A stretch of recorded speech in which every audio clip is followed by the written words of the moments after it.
To change your user combination on the SecuRam ECSL-0601A-L02 Keypad, first simply log in.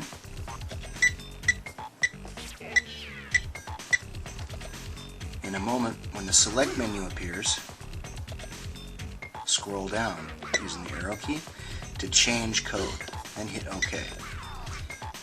Set code of ID 02. Enter new code.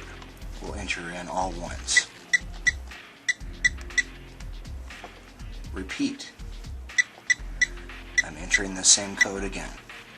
ID 02, code saved. Now, when the select menu disappears, we'll go ahead and log in using the new combination.